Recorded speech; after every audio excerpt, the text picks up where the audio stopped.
Cons don't fool us because we're stupid. They fool us because we're human.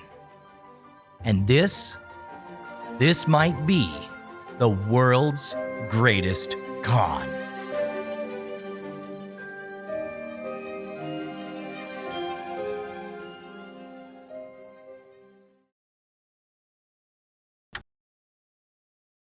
This is World's Greatest Con. I'm Bryan Brushwood. I think I was 20 years old when this happened, and it was outside of a Home Depot parking lot. It was a white van, pulls up, dude jumps out in a vague uniform, not really a uniform, but the kind of jumpsuit that anyone from an exterminator to a Ghostbuster would wear. Spun this tale about how they had these studio monitors, high-end monitors that were supposed to go to a local strip club. I did know the strip club, so I knew that part wasn't a lie. And it seemed like it wasn't a lie that they were fancy monitors. I mean, they looked like big speakers. Dude even showed me a magazine article, pointed to a price that said $2,000 per unit. Told me a story about how they were supposed to be 4 ordered, but he had 6 instead, and the rest were going to be, shipped back. And I thought to myself, there is no way any of this is true. These are stolen speakers. And in that moment, I had already begun to rationalize. I was already thinking about sweet class warfare while getting ahead myself. Within 15 minutes, we both agreed on $300 for the pair of them. I went to the ATM with these assholes. I withdrew the money, gave them $300, and thanked them, and then turned to my friend and mouthed the words, "Oh my God," because I had just stuck it to the man. I had just bought stolen studio monitors. And I was so freaking stoked. Brought them home, turned it up very loud.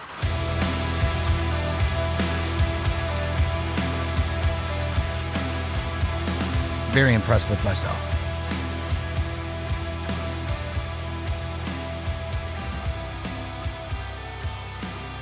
Three weeks later, the girl I'm dating, I meet her brother. He's a student at law school. And I'm a bit shy about it, but I bring up the fact that I bought some speakers. And I get to the part where I mention the white van, and he nods and grins and says, "Oh, wow, so you saw one of those guys." And I was like, "What? One of those guys? What are you talking about?" He's like, yeah, those guys. They sell the garbage speakers. They're garbage, but they make you think they're stolen. And that's when I realized I'd gotten got. I'd let the fantasy overtake the reality. The reality was I was giddy at the prospect of sticking one to the man. The most beautiful thing about a con is how little the con man needs to do in the moment. He just has to set up the story, because the person who's going to obliterate his morals for the fantasy, that's me. And I won't find out for 3 weeks until I meet my girlfriend's brother. There's a common phrase in my line of work. You can't con an honest John. It's because the honest John is somebody in that situation wouldn't even consider letting his morals be compromised. Wouldn't even occur to him. He would walk right past it. How many of us are truly honest all of the time? Most of the effort of the con man goes into that first impression, the tableau. Sometimes it's a crisis or a fantasy. Whatever it is personally tailored to you, the mark. I've spent a lifetime studying these schemes. Which really means I've spent a lifetime studying desires, those very urges that make us human. When I'm hanging out, sometimes a few beers in, somebody will ask me, what is the world's greatest con?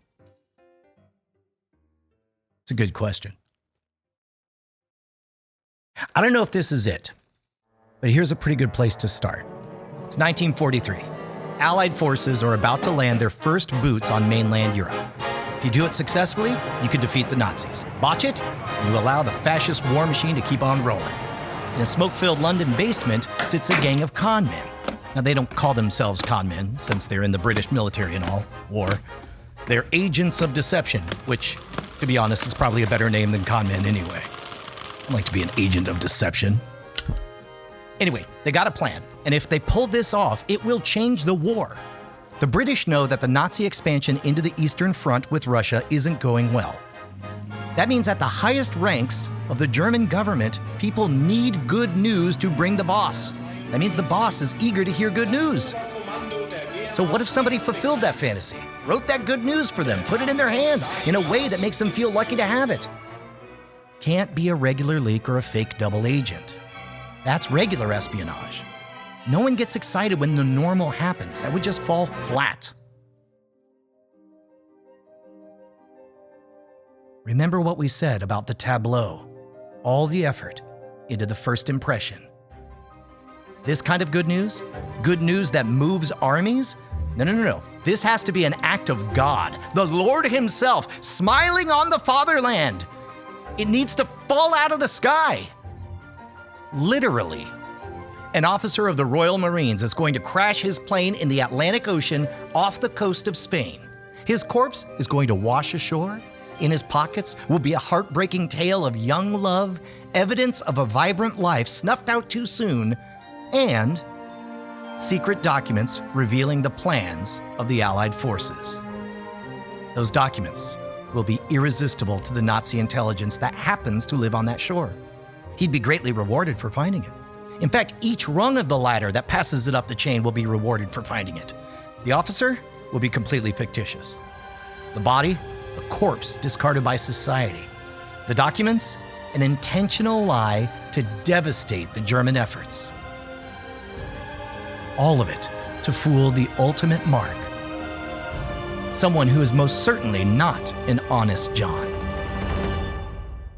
Adolf Hitler.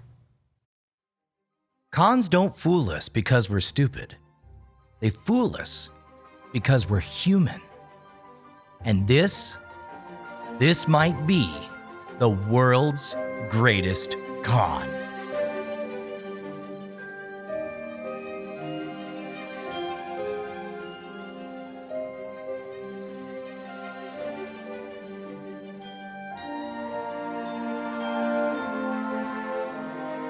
Hey, I'm Bryan Brushwood, award-winning touring magician, creator of Scam School, Hacking the System, The Modern Rogue. And I don't know where to begin. We could start with Winston Churchill, Joseph Goebbels, I never know how to say it. There's rat poison, there's submarines, there's learning what a smashed body looks like falling out of a plane. No. I got it, all right? This is really a story about fooling Hitler, right? What if I told you that the man who's going to fool Hitler is none other than... The name's Bond. Right?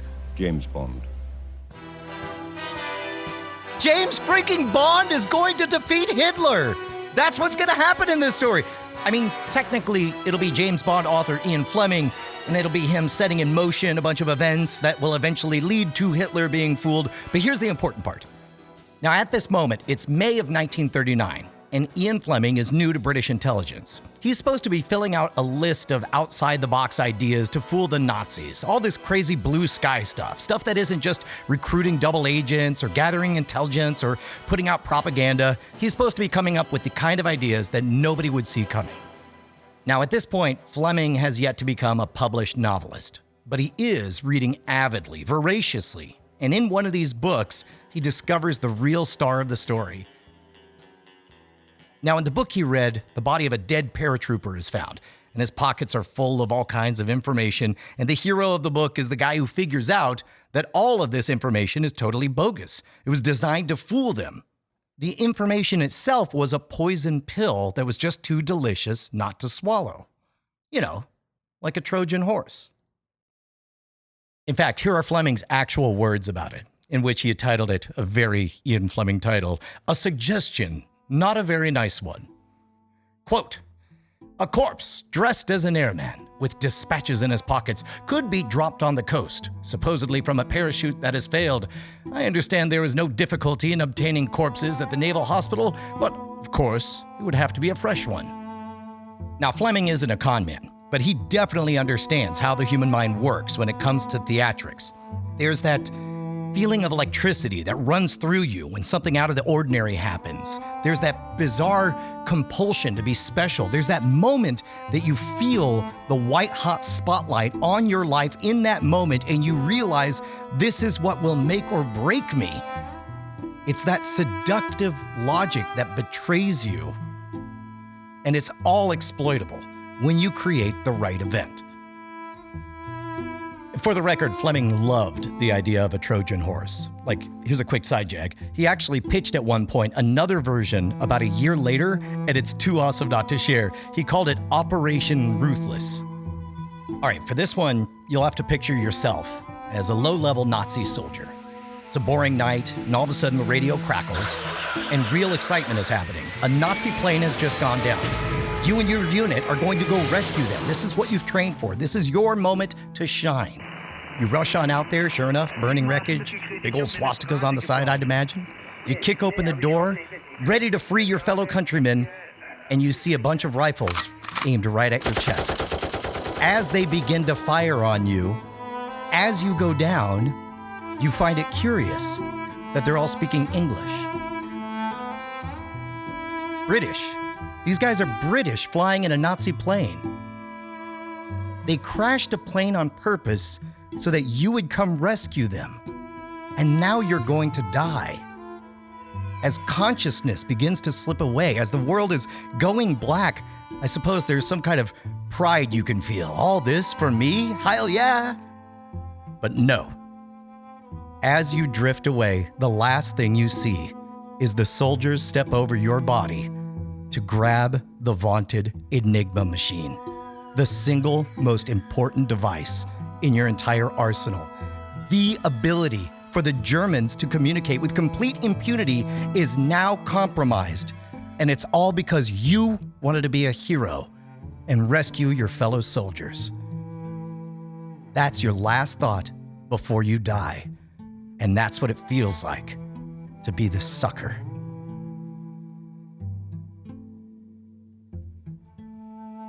Or at least it would have been, if the plan ever got approved, which, naturally, it wasn't. All this plan needed was a German plane and some soldiers just crazy enough to give it a try. But the higher-ups wouldn't approve it. Too dangerous. Too high risk. And I get it, man. Concepts that seem perfectly can't miss in an office are going to run into real-world problems during the execution.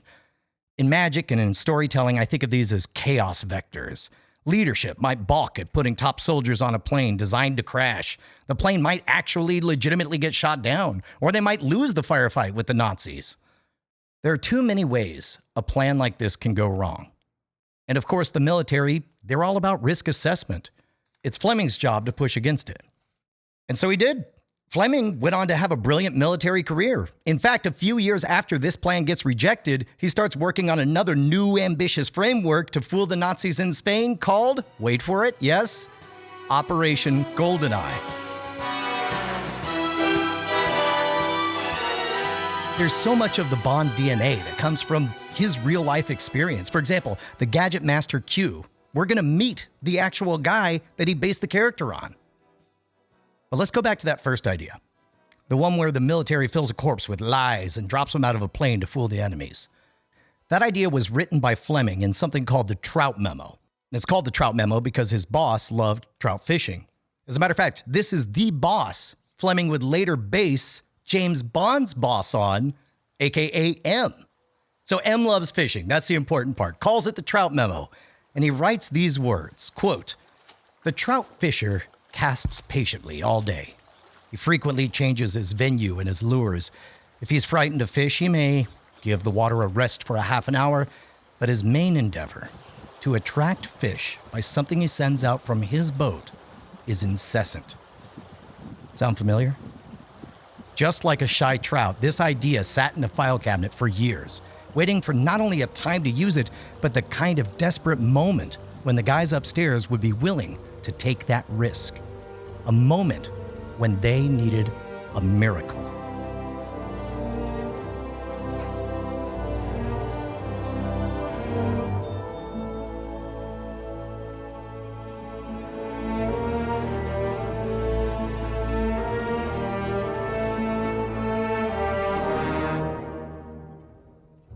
Okay, buckle in.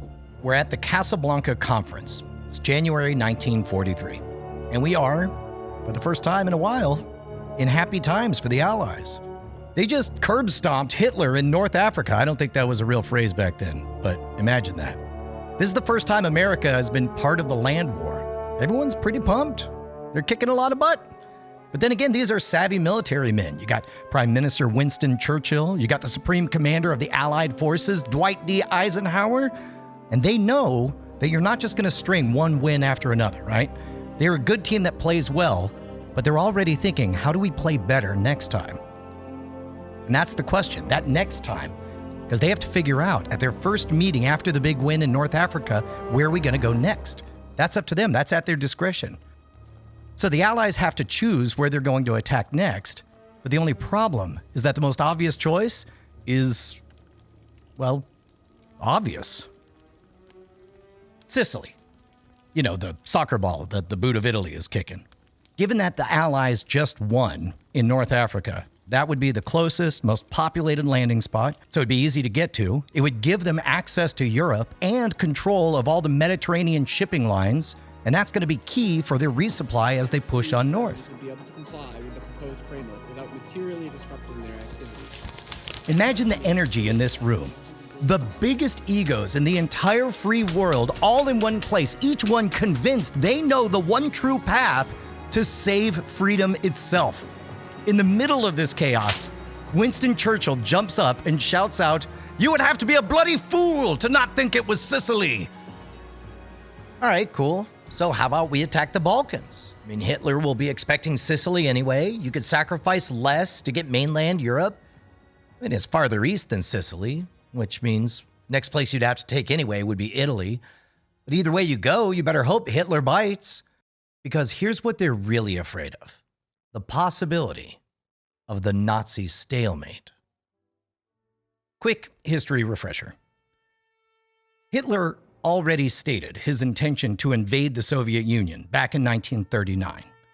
Like a lot of things in World War II, it stemmed from the lingering bitterness that Germany had towards how things worked out in World War I. Germany lost territory. Germany remembered how they'd starved at the end of the war. Hitler was determined not to let that happen again.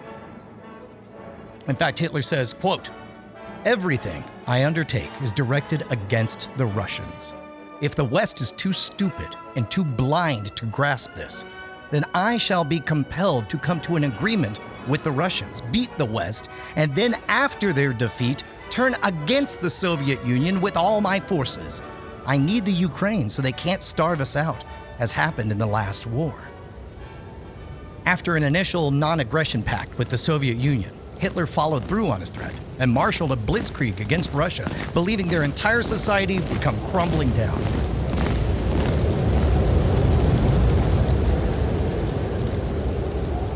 Spoiler alert, it didn't. By the end of the war, the Eastern Front would account for 30 million of World War II's 75 million estimated deaths. In 1942, the Nazis suffered their biggest defeat in Stalingrad. The Nazis had lost in North Africa to the Allies, and now they found themselves in a quagmire in the Soviet Union. In 1942, the Allies did know one thing that kept Hitler up at night. They knew that he needed the Balkan states to the east of Italy as a key resupply of raw materials for their war machine.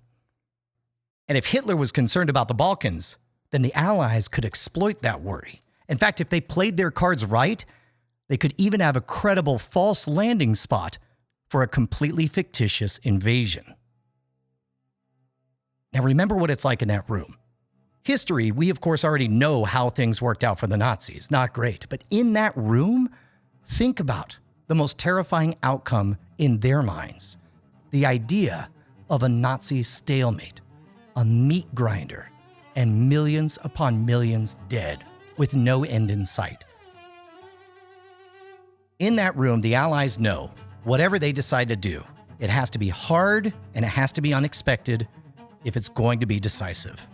Because if it's not decisive, you get stuck in that meat grinder. It's fool the Nazis or possibly live with them for the rest of your life. So two things are decided. First one's called Operation Husky. They are going to take Sicily. Just makes too much sense. The second is called Operation Barclay, a misinformation campaign designed specifically to make the Nazis believe that they are not going to take Sicily and instead attack the Balkans. When it came to Barclay, anything was on the table in terms of ideas. No stone unturned. The call goes out. Everybody in the intelligence community needs to be cranking out the proposals on how to throw Hitler off their scent. The time was right to launch one of the most audacious Trojan horses of all time.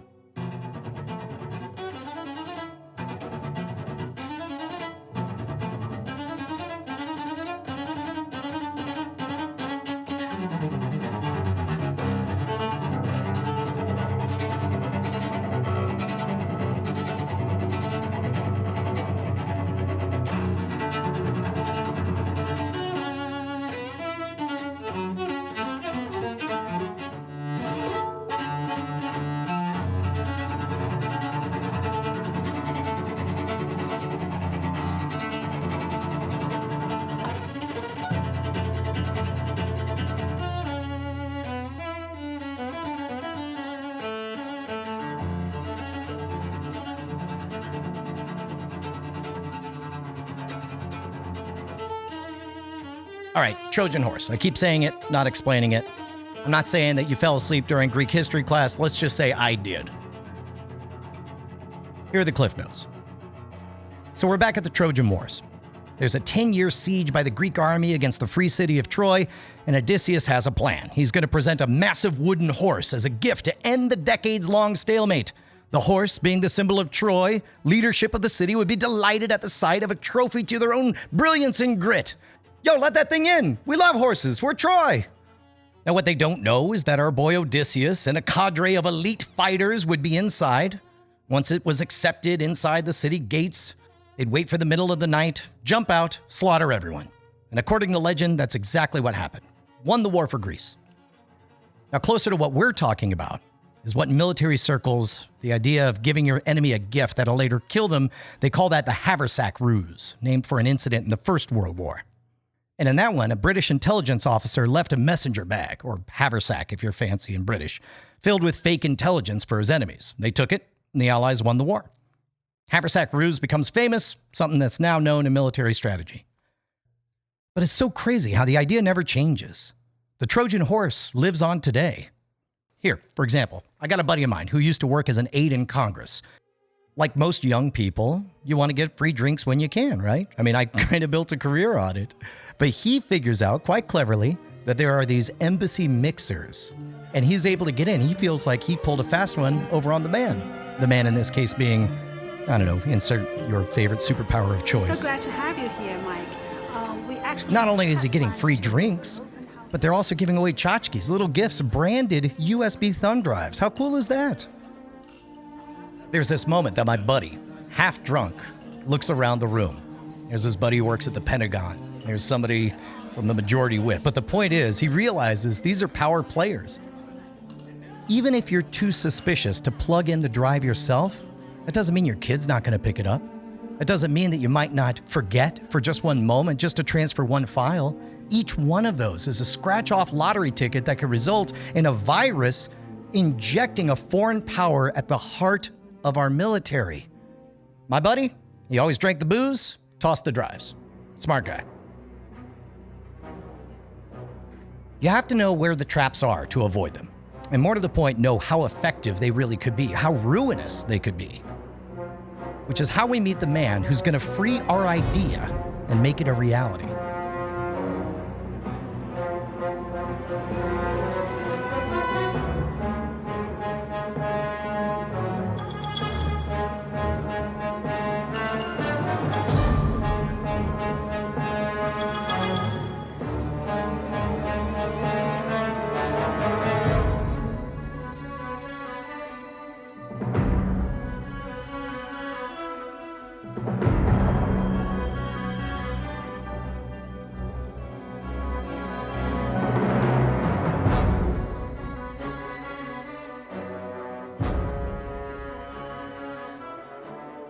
We have this forgotten plan to drop a plane into the ocean filled with sensitive data, right?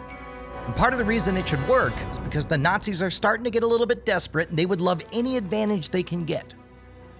The only thing that stands in the way of this thing getting approved is the brass being willing to, have some brass, take a chance in extraordinary conditions. And then this happens. In September of 1942, a plane carrying French and British military really did crash off the coast of Spain, killing everyone on board. And among the wreckage was accurate correspondence between the Allied forces revealing the true movements of Dwight Eisenhower himself. All this sound familiar? We got the body, we got the crash. But unfortunately, when the body of their man was returned to the Brits, they were able to determine that the sensitive letter on his person had been unopened. A notebook on one of the French officers was copied and transmitted to Nazi intelligence, but they dismissed it as disinformation. So the plan we followed this entire time actually happened in real life, and it didn't work. Nazis didn't take the bait. They didn't buy it. They called it misinformation. And it was the real stuff.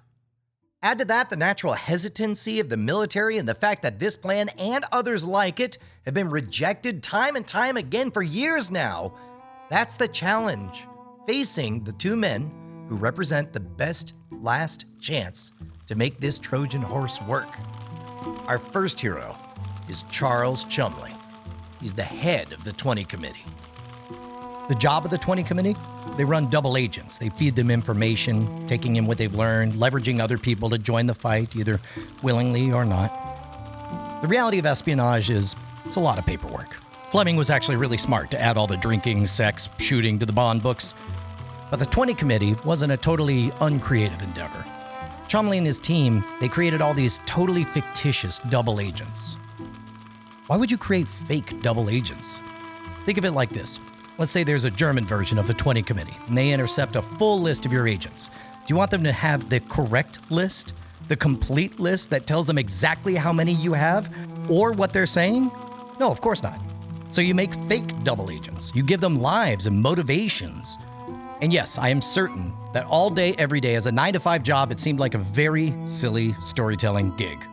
But these silly stories could be the difference between an entire operation going down or staying alive.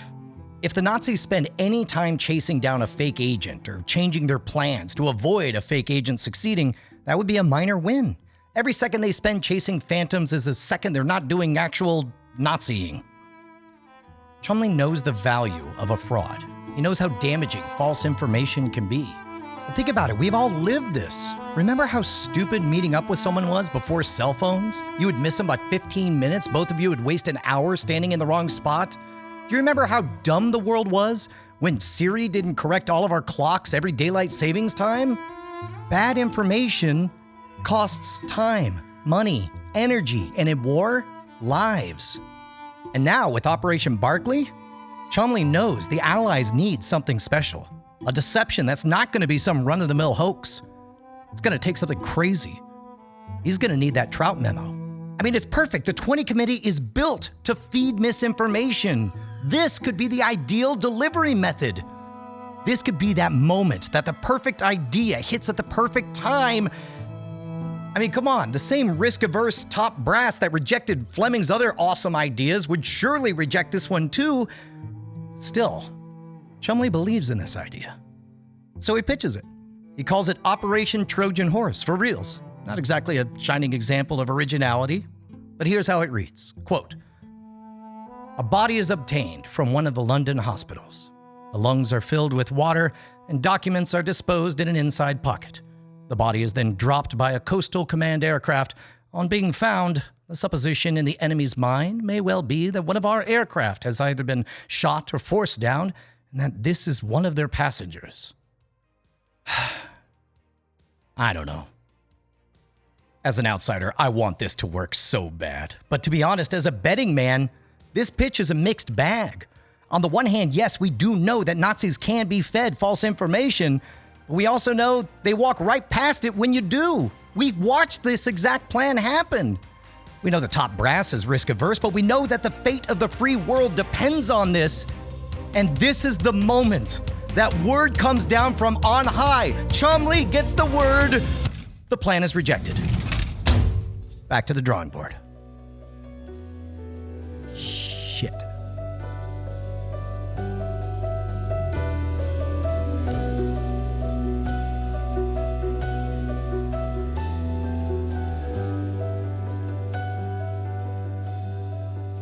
Well, while it is rejected, it does get one final chance for survival. The powers that be, they gave Chumley the resources to prep the plan for one final approval. God, could you imagine that? Through the entire life cycle of this idea, it's been slapped down again and again and again, and now you finally have to get it fully prepped, and at the 11th hour, you find out whether or not it lives or dies? But along with this opportunity comes somebody who can add exactly what's missing. I mean, just think of the name that Chumley came up with, Trojan Horse. Not only is it bland, doesn't even do the job of a code name. I wonder what Operation Trojan Horse is up to. Probably not the thing it literally describes. Yes, Chumley is an expert at making espionage a reality, and he is artistic enough to know how to highlight somebody else's creativity, but we need that spark, baby. We need somebody who could build that tableau. We need that seduction. We need to make this something that the Nazis can't look away from. How about an artistic drill sergeant who's going to take this promising pipsqueak to a war-changing ruse? That man is our second hero. Meet Ewan Montague, a civilian who volunteered to work with British naval intelligence, a Jew who sent his family to live in America during the war, knowing full well what would happen to them if Hitler ever toppled London. Ewan's a lot like Fleming. He fancied himself a writer, and more importantly, he knew that dropping a corpse into the sea and hoping some dry paperwork made it to Hitler's desk was not going to happen. Not only do you have to sell it, but you need the mark to sell themselves. We're back in that parking lot. We're looking at that band, but we're thinking about those speakers. In magic, we say the big move covers the small move. The small move is that somebody walks up and asks if you want to buy some speakers. That's weird and dumb and should make you suspicious. But it's covered by the big move, the social injustice, the fact that your day just got interesting. The big move covers the small move. And Ewan knows this. Chumley and Montague spend 3 months building not just a person, but a fascinating person with a rich backstory, creating a very, very big move to cover the very small move of a few envelopes of intel. Now, to repitch this to the top brass, Chumley and Montague, they're going to have to find a body, and it's going to have to be in good condition, good enough that a medical professional can at least give it a cursory glance, hell, maybe even a full autopsy. But the body would have to move from London to wherever they could drop it. Then it has to be found by the right people. Those right people need to see evidence of a spectacular story, the big move covering the small move. This is a key. It's got to be a doozy. Romance, heartbreak, valor, tragedy, dazzling and engrossing everybody who runs across it. This razzle-dazzle has to be enough to prime the right people for the hook. The misinformation would have to be even more impressive than the fake backstory. Not just wartime correspondence. It would have to come from the right level of Allied military leadership. It would have to be written by them so that nobody was suspected as being a fraud, because buried in all of this big, big movement is the small move, the most important move, the one that changes worlds. The lie that the Allied invasion of Sicily is the fraud, and that the real attack will come for the Balkans. The desperation of the Nazis meeting that gift, that could turn the war. The perfect mark, primed for the perfect con. This isn't a Haversack Ruse. It's far more elegant than Operation Ruthless and far more sophisticated than Operation Trojan Horse ever hoped to be. No. This idea has finally earned a name designed to live in infamy. Operation Mincemeat, reporting for duty. Although fully formed, Mincemeat now had to do what none of its predecessors could. It had to get the sign-off. On April 14th, 1943, the top brass reviewed Mincemeat. Unlike all the previous incarnations, they didn't see a bunch of loose ideas. They saw the actual machinery. They saw the corpse. They saw the method they'd use to get it ashore, the shore that they'd drop it on. But most importantly, They reviewed those documents. They noted the authenticity, how realistic the correspondence was from each of the commanding officers. They read about the life of our fictitious soldier. And just like that, it was approved. Only to face one final test. It's 2 days later. Representative has to go meet with Prime Minister Winston Churchill. Churchill's in freaking bed, wearing a gown, smoking a cigar. The representative patiently explains everything. It is entirely possible that all of this, the writing, the backstory, the presentation, the forensics, the smashing, the faking of the plane, all of that could result in a body that gets returned without a single envelope opened. Winston Churchill needs to understand that all of this could be for nothing. And after he hears every detail, Winston Churchill says, well, in that case, we'd have to get the body back and give it another swim. And in that moment, a dead man came to life to become a war hero. The con artists in the 20 Committee were about to unleash months of painstaking work into the sea. How they did it, where they planned to drop it, and how the man who never was helped cripple the fascists. Next time on The World's Greatest Con.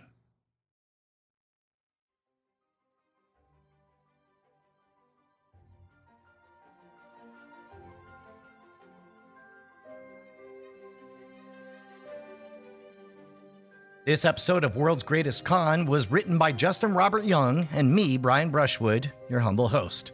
Produced by Dog and Pony Show Audio. Special credit goes to Operation Mincemeat by Ben McIntyre, the source of most of the material we have. By the way, of course, you've got questions. We want to give you answers, so send them in right now to worldsgreatestcon@gmail.com. In the next episode of World's Greatest Con, how do you write when the main character doesn't know his lines, doesn't know who he is, and doesn't even understand how the world works?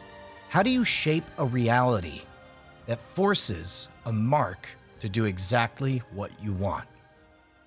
That's coming up next episode. We'll see you then.